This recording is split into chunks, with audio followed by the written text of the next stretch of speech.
my birthday. Hey, it's a Friday here. It is my birthday. Thanks for all the birthday wishes. I appreciate it. We're going to have some fun today in an effort to do as little work as possible yesterday. I didn't create our own content. So I found an article that I was interested in that had to do with giving graduates gifts. What sort of gifts can you give them for graduation? Now, I got cash. When I graduated, I got a little cash. I thought I was never going to work again. I really, really was, thought like, this is awesome. Why doesn't everybody just do this? But, it shows what I know. Now, most people, I think, give people cash. There's an article on Forbes that gives you some other ideas, which you may think are sort of corny. Maybe they're interesting to you, but I wanted to share them with you so that we could kind of, maybe learn something from it. Let's see what we've got here. So Forbes says, look, most people give cash. Bill Gates himself actually gives his favorite book. I didn't do that. Bill Gates himself, he gives out his favorite book. His favorite book, from what he says, his favorite book is called Factfulness, 10 Reasons Why We're Wrong About the World and Why Things Are Better Than You Think. I haven't read that one, but I put it on my list here. I'm going to read that book, check it out. I don't know. We'll see what's good about it. But that's what he gives out. Now, is that silly? Like, would you show up to somebody's graduation party or mail them a book for graduation? I don't think that's too bad, actually. I mean, I'd probably put a little money inside of it, just maybe not a lot, but, I think that's a good idea. If they made it to the end of the book or something, then that's where they find the money. I could see that. Anyways, so the first one, Forbes says, I think they have 4 tips here. The first one, Forbes says, is give them some knowledge. Give them some personal finance knowledge. Many graduates, what'd they say? Most graduates have minimal knowledge about the basics of personal finance, and since money is a part of our everyday lives, how about giving them a book, something that they can actually use? So there's 3 books here. I'm going to put them on my list. I'll be honest, I went through a book phase about 8 years ago, and can you see? Yeah, you can't actually see all the books, but everything from Blink, The Market Wizards, all of Trump's books, I guess. I don't remember reading that one, actually. The Tipping Point, Trading in the Zone. These are some of the ones that are on my thing there. I read all those books except for that last Trump one. No, that's the Jack Welch book. Jack Welch, Winning. But I'm not really much of a book reader now. Like if I get a spare moment, I'll read an article. I want to see what's sort of on the forefront here. But anyways, there's 3 books. I Will Teach You to Be Rich by Ramit Sethi. Get a Financial Life. Personal Finance in Your 20s and 30s. That one caught my attention. I'll probably check that one out first. And Your Money, Your Life by Vicki Robin. So Your Money, Your Life by Vicki Robin. Get a Financial Life, Personal Finance in Your 20s and 30s. That's by Beth Kobliner. I'm actually going to probably start with that one because I think that's really interesting there. So I will check that out as well. All right, tip number 2. This one I thought was interesting. This is pretty much the reason why I'm doing this class. I want your opinion. You tell me what you think about this. The second financial gift for graduates, cooking classes. This is by Forbes, right? So cooking classes. They say that 90% of Americans don't like to cook. But since we all have to eat 3 times a day, isn't it going to be cheaper if we learn how to cook a little bit of something here? So what they're saying is give them the gift of cooking lessons, but not the fancy ones. A while back, I took my wife. We actually did a local one where it was like all French cuisine. I mean, it was way above my head, but she totally was into it. I just basically ate the food. But it was really advanced cooking techniques and everything, and she loved it. Not for a college grad. You may want to look at the local franchise sort of cooking places where they go in and maybe there's like 10 booths and you cook up. You learn how to cook some basic foods, but then you take all of it with you and you have like food for the next 5 days. So what do you think? Would you give someone cooking lessons as a college graduate gift? I don't know. So check that one out. Let me know what you think. The third one, we'll keep this video short today. The third one was budgeting software. I thought this one was pretty cool, actually. There's a lot of budgeting softwares that you can get where it's not like the apps, but it's one that you buy, you plug in your information, it spits out all this stuff and then starts sending you reports of how you're doing. If you're one of our customers, of course, Nest Egg. If you want your family member to have Nest Egg, okay, I'll tell you what. Just do that.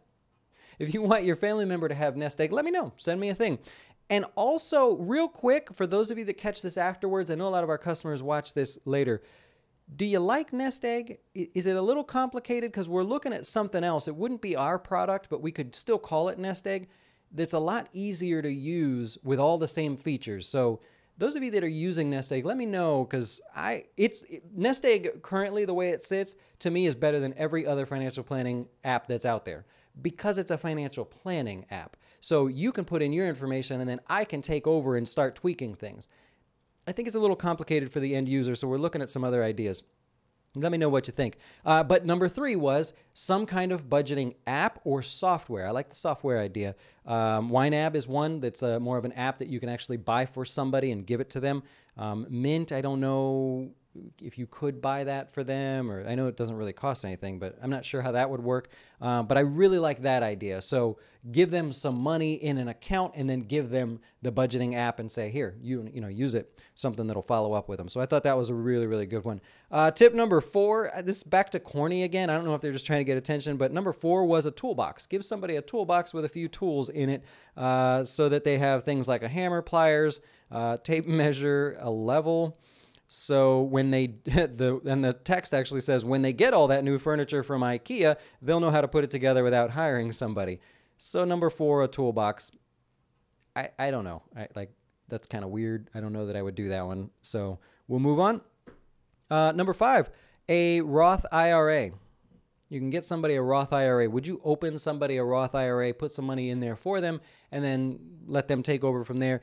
I really like that one. Now, that's one that's not going to make you super popular. They're not going to get it, right? They may not understand it from the start, but if you get them started, or even if you had like an auto deposit of something every year just to help them out, that could be cool. I could see that one, sort of helping out. I really like the budgeting one, to be honest. Like, you let me know, out of the Roth IRA, the toolbox, a book, cooking lessons, or did I say budgeting software? Out of those 5 things, you let me know what you think is the best. Personally, I kind of like the budgeting software one for me. Actually, we're doing a budgeting class this week, tomorrow, actually. Why did I plan that the day after my birthday? We're doing a budgeting class tomorrow. I'll put the thing on the screen there for you. We're going to cover everything top to bottom. We're going to send the link out to our customers a little bit later. It'll be just like this. I'm going to set up the whole thing. We're going to go with every single thing from the big budget items, your car, your home, how to do your emergency savings. And we're going to leave out the opinion. We're going to go with just the facts, so you know exactly if you choose this amount or this percentage. Make it really, really simple. I promise it won't take long. But if you go with that, then you'll know that 60 to 62% of your budget is covered and can't take you down. So you'll know you can't get in any real trouble. That's the real part of that class that I want to cover.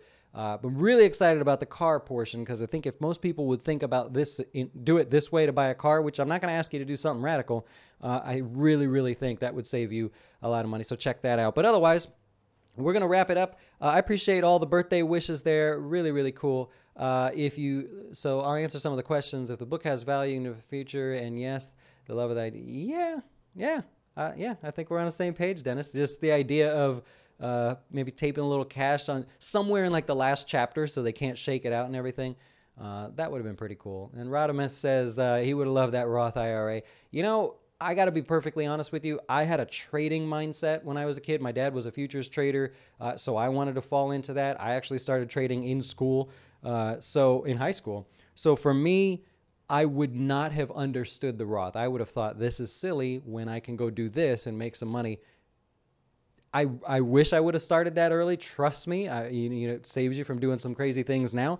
But I would think that that's one that some people aren't going to get. It would be really, really cool to give that to somebody. That's a tough one to help them also understand. I think, that's something you have to be sort of pressured about. I'll give you an example, actually. Got a customer, really young kid as a customer who wasn't really doing much. Just, I tried to motivate, trying to help him out. And I was just like, you know what? It may not be the right time for you, and I don't want to charge you for all this. And I told him, I'm like, I would rather have you just take your money back or go somewhere and learn to do it on your own. I felt bad for charging him to manage his account that he really didn't want to do.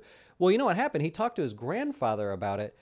Is his grandfather? He talked to his grandfather about it, and his grandfather said, follow me. put money in, also became a customer, put money in, and now they work together. Now, grandfather's got a lot more money, but it gives the kid a vision he can see. And I've noticed a huge change in what this kid's doing. Granted, he's still young, so he's not like banking tons of money into his savings, but he's going for it. And I always say, if you can put a little bit away, those little bits add up. I'm not going to be one of those guys that makes you put a lot of money in. And what a big difference. So having a family member go along with you, I hadn't seen that up to this point, and it really, really made a big difference. So that was cool. I just thought I'd share that with you.